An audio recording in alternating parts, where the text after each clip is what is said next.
Bismillahirrahmanirrahim. Assalamualaikum warahmatullahi wabarakatuh. Bismillahirrahmanirrahim. Alhamdulillahi rabbil alamin. Wassalatu wassalamu ala rasulillahi sayyidina Muhammadin wa ala alihi wa sahbihi ajma'in, amma ba'du.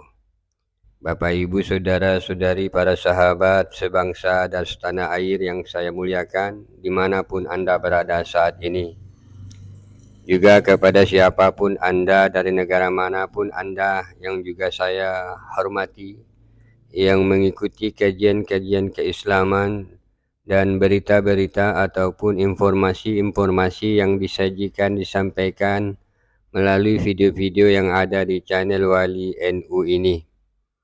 Alhamdulillah, puji dan syukur kehadirat Allah Subhanahu wa Ta'ala, kita masih bisa berjumpa melalui sarana YouTube ini. Semoga kita semua senantiasa berada dalam keadaan sehat walafiat, jasmani maupun ruhani, diberikan berbagai macam kemudahan-kemudahan selama kehidupan ini hingga yaumil akhirah, yaumil hisab dan seterusnya.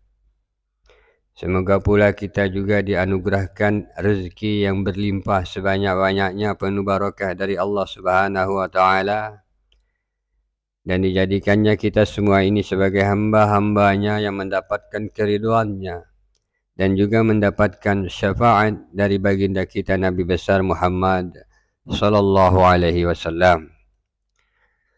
Bapak ibu saudara saudari para sahabat semuanya, pada kesempatan kali ini Wali NU menghadirkan satu rekaman video perbincangan para tokoh, peneliti dan pemerhati diskursus kajian Nasab Ba'alwi dalam topik pendapat para tokoh tentang sikap Kiai Haji Dr. Fahrul Razi, Ketum Bidang Keagamaan PBNU, yang menghendaki agar kajian tentang Nasab Ba'alwi dihentikan, dan ancaman sang doktor ini yang ingin memberhentikan Kiai Imad dari posisinya sebagai pengurus struktural NU di Banten. Sebelumnya kami sampaikan bahwa video rekaman ini bersumber dari Pada Suka TV. Jadi perbincangan para tokoh ini difasilitasi oleh channel Pada Suka TV. Jadi kita minta izin kepada Pada Suka TV secara tidak langsung. Semoga kita pun diberikan kesempatan untuk juga dapat menyiarkan rekaman video ini di channel Wali NU, dan tentunya dengan sesi yang berbeda karena kita ini hanya upload ataupun mengulang.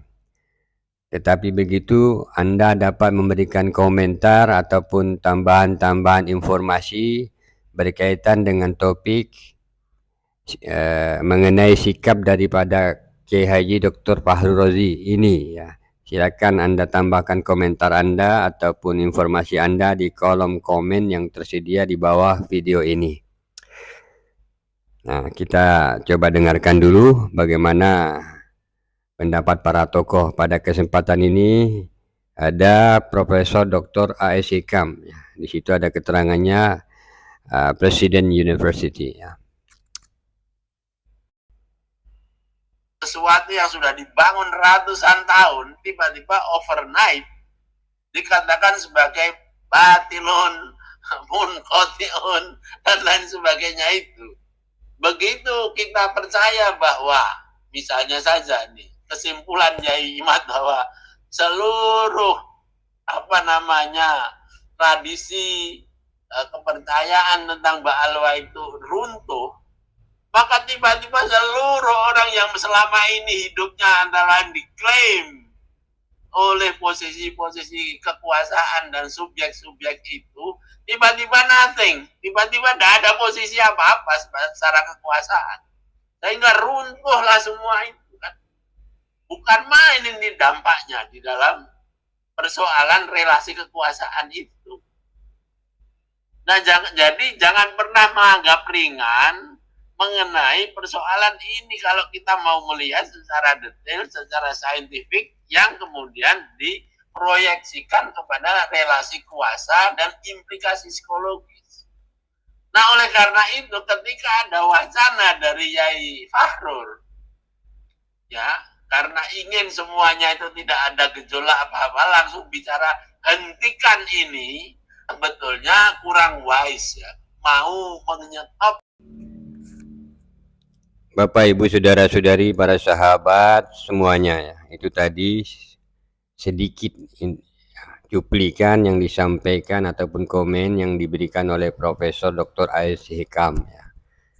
Yang mana beliau berpendapat atau beranggapan atau menganalisa bahwa keinginan daripada Kiai Haji Dr. Fahru Razi ini menghentikan diskursus Nasab Ba'alwi ini disebabkan karena sang kiai atau sang doktor tidak menginginkan terjadinya kekisruan ataupun sesuatu yang timbul permusuhan, peperangan dan sejenisnya, atau akan menimbulkan gejolak-gejolak di dalam umat Islam, secara khususnya di dalam komunitas NU.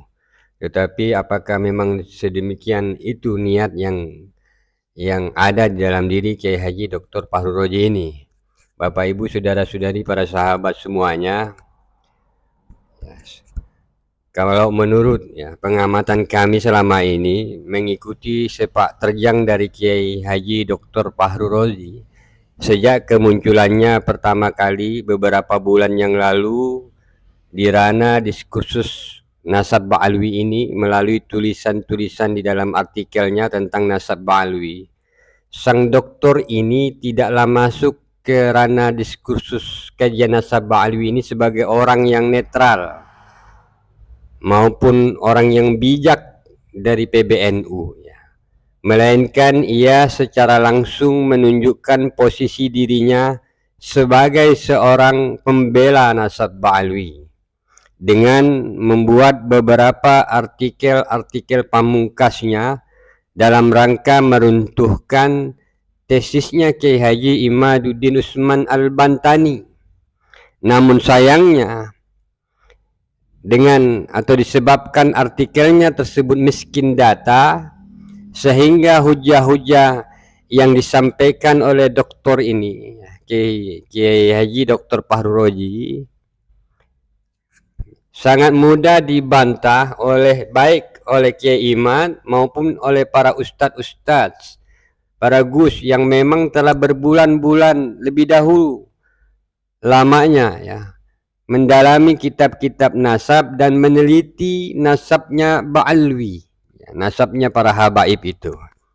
Jadi kita lihat ya di awal-awal itu ketika sang doktor ini ya Kiai Haji Dr. Fahru Razi mulai memunculkan dirinya di dalam kajian Nasab Ba'alwi, dia menunjukkan posisinya bukan sebagai seorang pengurus di NU, bukan sebagai seorang pengurus di PBNU, melainkan menunjukkan atau memperlihatkan dirinya sebagai seorang yang mencoba membela Nasab Ba'alwi. Itu yang kita lihat, yang kita amati ya. Jadi bukan perkara adanya takutnya timbul gejolak di tengah-tengah NU, tetapi kalau kita lihat beliau masuk ke ranah diskursus kajian Nasab Ba'alwi ini dengan misi individunya, yaitu pembelaannya terhadap kelompok Ba'alwi atau para habaib yang ada di Indonesia ini. Maka tidaklah salah jika kemudian banyak orang beranggapan bahwa sang doktor ini memanfaatkan dan menggunakan otoritas kekuasaannya sebagai pejabat teras di PBNU dalam rangka untuk membungkam bawahannya ya, dengan cara mencekal ataupun memberhentikan Kiai Iman ataupun melarang Kiai Iman untuk menggunakan fasilitas-fasilitas yang berhubungan dengan simbol-simbol KNU-an. Tentu saja ini suatu perbuatan yang bertentangan dengan nilai-nilai moralitas dunia akademik. Mengapa? Karena kajian ilmiah yang disampaikan oleh Kiai Iman tidak dilawan dengan debat ilmiah. tetapi dilawan dengan kekuasaan, dengan organization power, ya. Artinya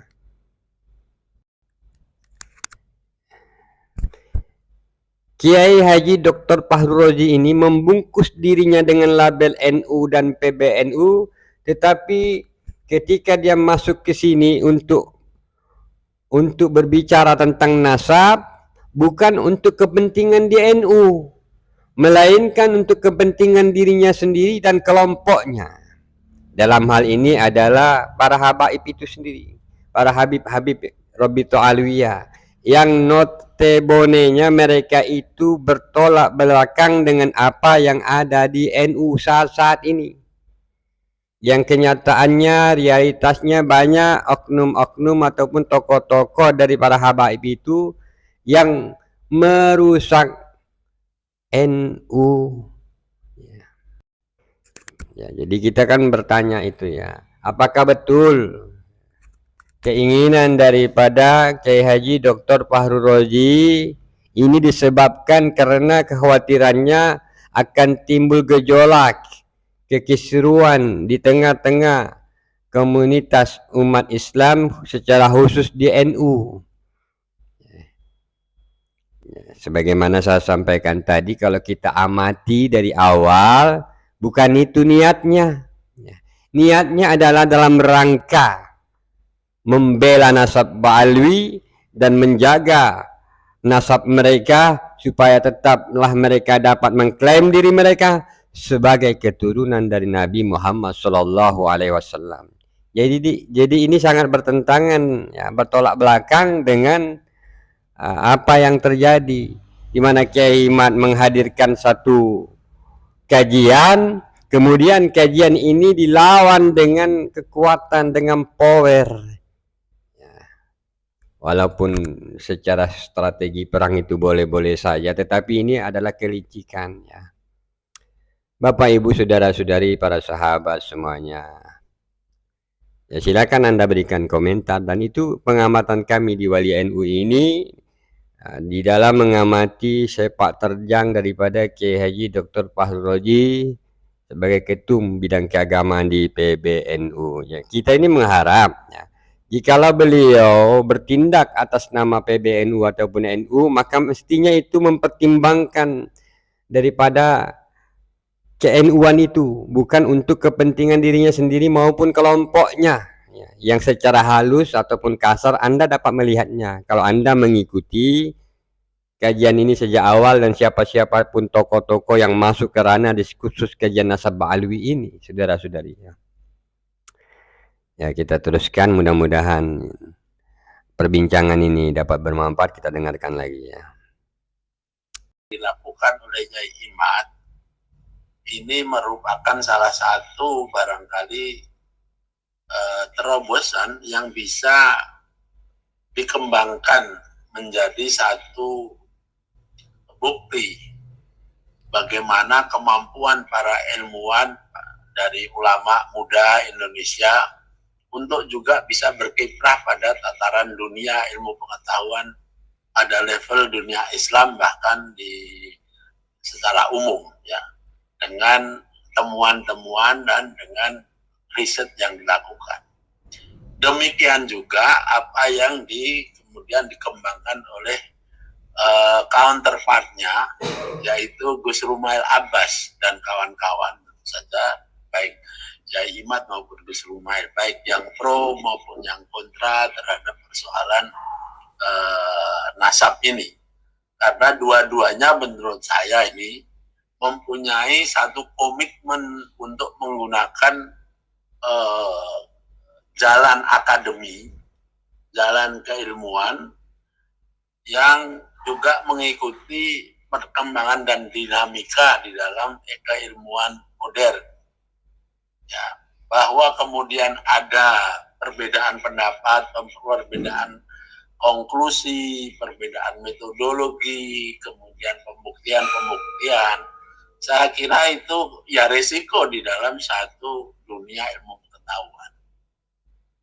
Nah, kemudian persoalannya kan memang tidak berhenti sampai di situ, Karena kenapa? Karena objek yang diteliti oleh Yai Imad dan kemudian menjadi wacana keilmuan dan wacana masyarakat ini jelas tidak berhenti kepada hanya keinginan untuk mencari kebenaran ilmu, tetapi sangat bersentuhan dengan realitas sosial, realitas politik, realitas ekonomi, dan kemudian juga budaya dan tradisi, khususnya yang terkait dengan komunitas dari Nahdlatul Ulama yang kebetulan adalah komunitas terbesar Islam di Indonesia.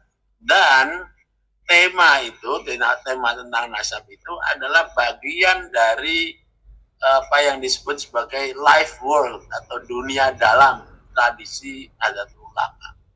Ini beda misalnya dengan Muhammadiyah yang tidak punya semacam tradisi yang seperti itu. Sehingga kalau Anda ngomong tentang masalah nasab ini di kalangan Muhammadiyah, ya mungkin kalau ada yang tertarik ya bagus sebagai keilmuan. Tetapi kalau di kalangan NU, kalau ngomong soal tradisi nasab dan penghormatan terhadap dzurriyyah Rasulullah, itu tidak akan hanya berhenti kepada persoalan keilmuan saja. Ini sudah masuk di dalam dunia juga, dunia pemahaman life world atau dunia dalam tadi.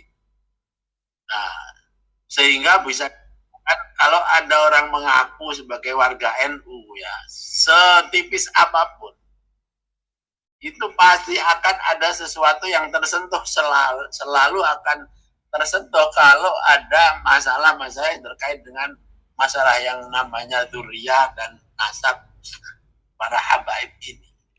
Itulah sebabnya kenapa apapun yang dilakukan oleh Yai Imad, Yai Gus Rumail dan lain sebagainya itu tidak mungkin tidak akan berimplikasi secara sosiologis, secara politis dan secara ekonomi.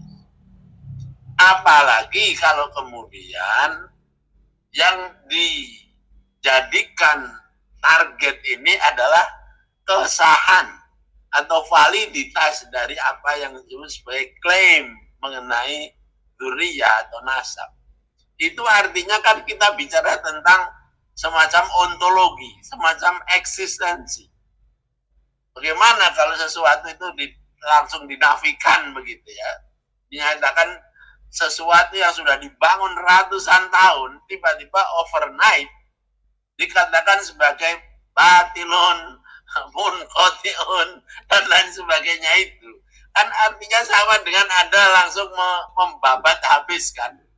Tidak ada lagi cuma hanya sekedar ikhtilaf, wakilah, wakola, atau fihi, kaulani, terus titik gitu, enggak. Ini sambil mematahkan seluruh kemungkinan eksistensial. Apalagi kalau kemudian Yai Imad juga di dalam keadrengannya, semangatnya untuk melakukan pencarian keilmuan itu sebagai seorang kiai.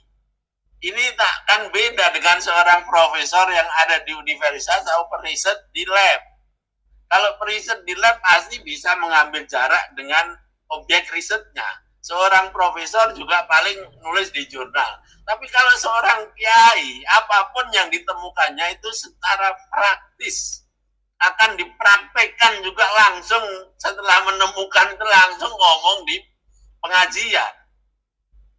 Nah, sementara objek itu berkaitan dengan tradisi yang sangat sensitif secara psikologis, secara kultural, bahkan ada yang mengatakan ini juga bagian dari eksistensi atau praksis beragama.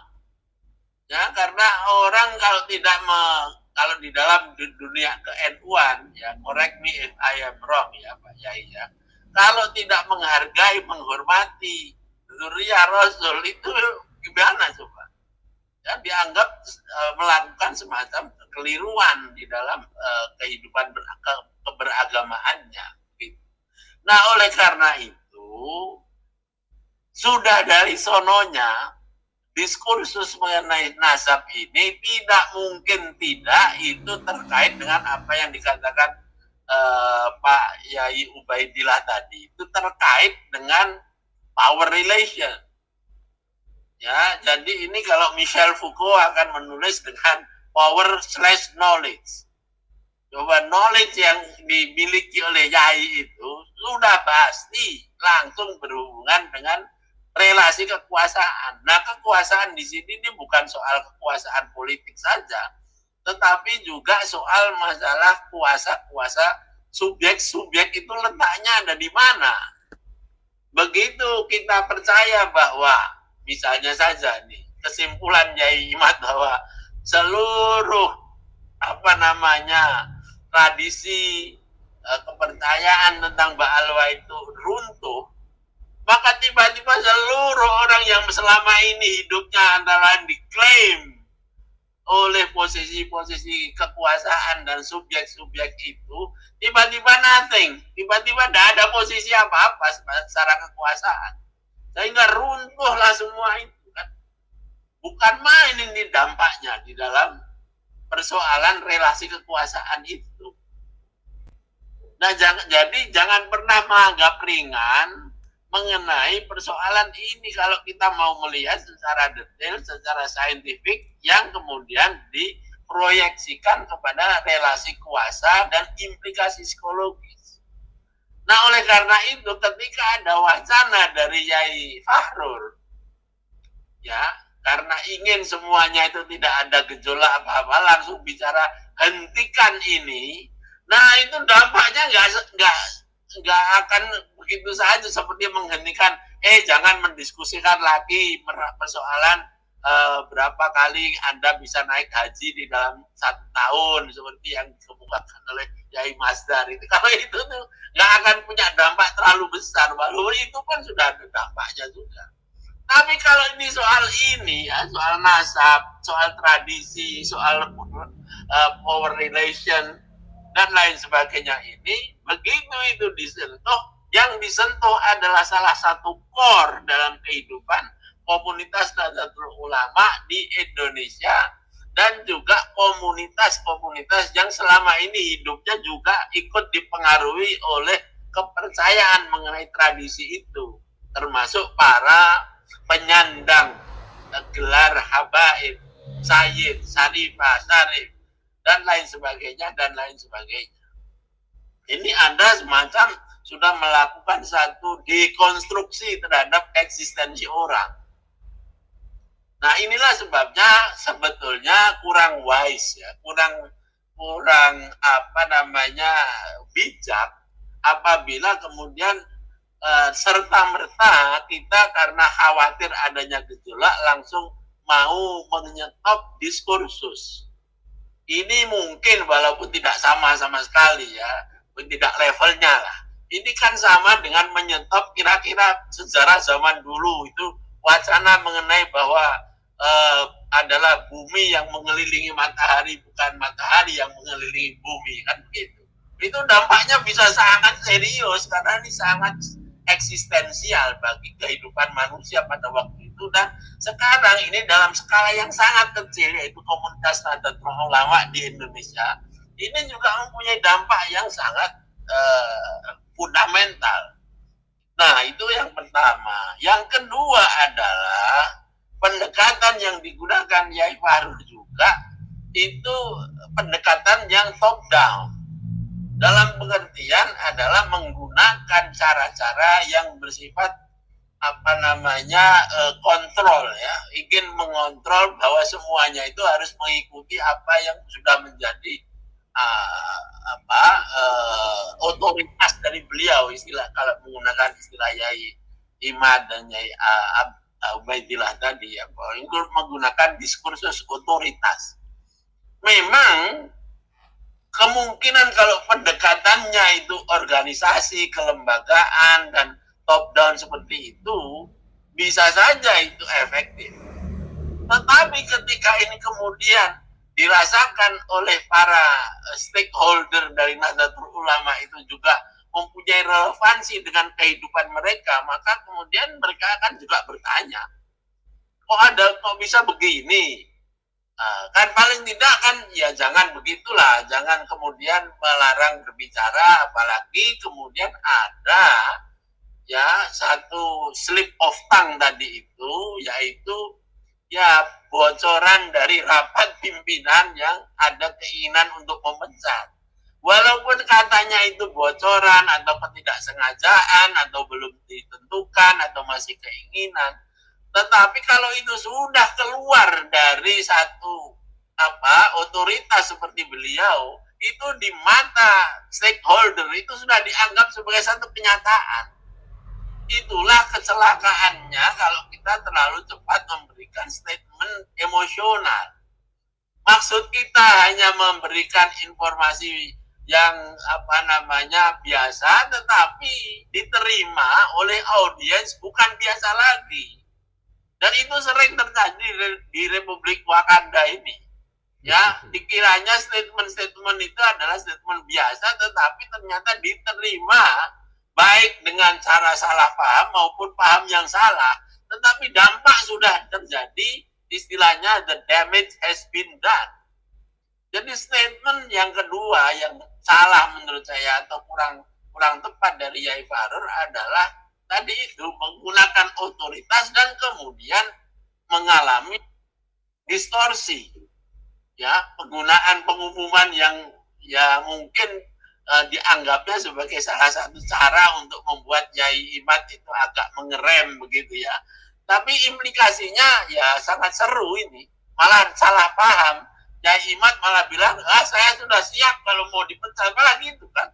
Padahal mungkin maksudnya Yai Fahrur itu bukan begitu.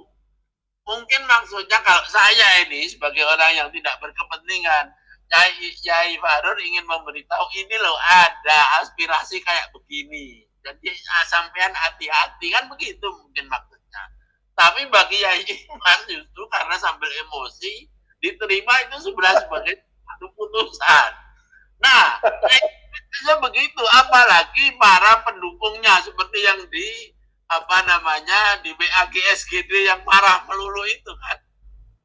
Ya itu lebih seru lagi cara bereaksinya. Wah, sudah maki-maki dan lain sebagainya dan lain sebagainya. Ya seperti di netizennya Mas Yusuf ini kan kata-kata kebun binatang pun keluar gara-gara statement yang gafe atau yang keperucut tadi itu yang nomor 2. Nah nomor 3, saya kira ada juga positifnya dari semalam itu, yaitu pada akhirnya ada entah sengaja entah tidak, apakah bisa di follow up atau tidak, kemungkinan bahwa nanti Yai Fahrur dan Yai Imad nanti akan bertemu dan melakukan diskusi yang lebih serius dan tidak lagi di online seperti ini, tetapi di satu seminar. Mungkin orang dua itu akan berdebat dengan membawa bukunya masing-masing, hasil risetnya masing-masing, dan kemudian saling dibuka. Ya, semoga ini bisa kamu peringati ya. Bapak Ibu saudara-saudari para sahabat semuanya, demikianlah tadi komentar ataupun pendapat yang disampaikan oleh Profesor Dr. A.S. Hikam. Beliau ini luar biasa, juga memperhatikan diskursus kajian nasab Ba'alwi ini dengan sangat baik. Ya, beliau juga memposisikan dirinya sebagai tokoh yang netral, ya, dan di situ kita hormati beliau, ya.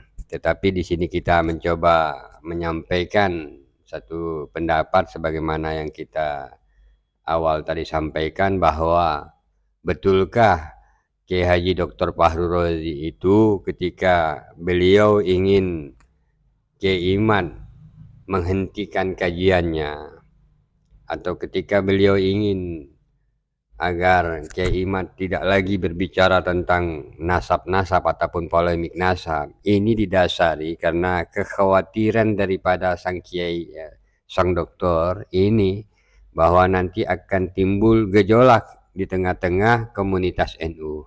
Saya kira tidak demikian tujuannya. Lebih kepada pemanfaatan atau penggunaan otoritas kekuasaannya sebagai pejabat teras di PBNU dalam rangka membungkam orang-orang ataupun siapa saja untuk tidak lagi membicarakan tentang nasab Dan kemudian ini kan ada tanda tanya, mengapa harus dibungkam? Ya, karena sang doktor ataupun Kiai Haji Dr. Fahru Razi ini muncul di awal-awal kalau kita perhatikan, ya, di mana beliau muncul sebagai pembela nasab Ba'alwi. Jadi maka kemudian itulah tidaklah salah jika kemudian banyak orang beranggapan bahwa sang doktor ini memanfaatkan dan menggunakan otoritas kekuasaannya sebagai pejabat. Artinya tidak fair, ya.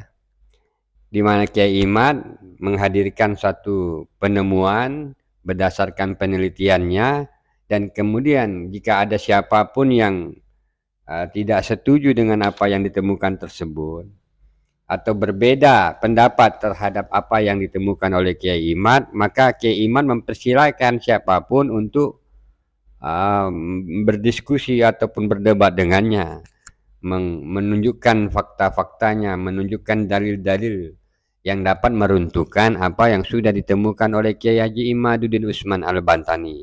Pada kenyataannya kan termasuk juga Kiai Haji Dr. Fahru Razi ini, walaupun sempat mencoba meruntuhkan tesisnya Kiai Imad melalui tulisan-tulisan di dalam artikelnya, tetapi sebagaimana kita sebutkan di awal, artikel-artikel ataupun tulisan-tulisan yang dibuat oleh Kiai Haji Dr. Fahru Razi itu tidaklah dapat meruntuhkan apa yang sudah ditemukan oleh Kiai Haji Imaduddin Usman Al-Bantani.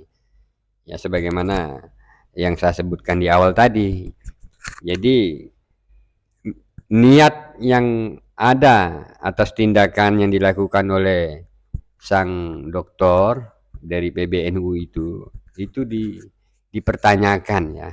Artinya itu hanyalah penggunaan otoritas saja, memanfaatkan otoritas kekuasaannya untuk melakukan pembungkaman, ya, bahasa kasarnya mungkin seperti itu. Ya, kalau tidak, tentunya tidak seperti itu yang terjadi. Kemudian di sini kita juga mendapatkan satu tambahan ilmu pengetahuan dari Profesor Dr. A.S. Hikam ini, bahwa apa yang disampaikan oleh Kiai Haji Imaduddin Usman Al-Bantani ini ternyata memiliki implikasi-implikasi yang sangat luas terhadap banyak hal, diantaranya bersenggolan dengan realitas sosial, politik, ekonomi, bahkan budaya-budaya yang ada di Indonesia, khususnya yang ada di dalam komunitas NU itu sendiri, di mana di sana ada satu kelompok yang akan kehilangan status kemuliaan mereka selama ini, yang sudah bertahun-tahun bahkan berabad-abad di Indonesia ini mendapatkan kemuliaan, ya, kedudukan yang sangat terhormat, yang dengan kedudukan itu mereka memiliki sesuatu yang bisa mereka pergunakan untuk meninggikan strata sosialnya dan bisa memenangkan peperangan di dalam politik dan bisa menaikkan status ekonomi mereka dan juga budaya asal mereka dari Yaman dan seterusnya. Dan kehadiran daripada tesisnya Kiai Haji Imaduddin Usman Al-Bantani mencoba meruntuhkan itu semua. Nah, itu ya implikasi ataupun dampak yang oleh Profesor Dr. A.S. Hikam ini memberitahukan kepada kita bahwa dampak itu pasti akan terjadi. Bapak, Ibu, saudara-saudari, para sahabat semuanya, demikianlah yang dapat kami sampaikan pada kesempatan kali ini. Sebelumnya kami sampaikan bahwa rekaman video perbincangan para tokoh-tokoh ataupun peneliti berhubungan dengan diskursus nasab Ba'alwi ini bersumber daripada Suka TV Channel. Mereka yang memfasilitasi terjadinya perbincangan live ini. Jadi kita minta izin walaupun tidak secara langsung, mudah-mudahan dapat diizinkan sehingga rekaman video ini dapat publik di channel Wali NU. Akhirnya lebih dan kurangnya kami mohon maaf. Wassalamualaikum warahmatullahi wabarakatuh.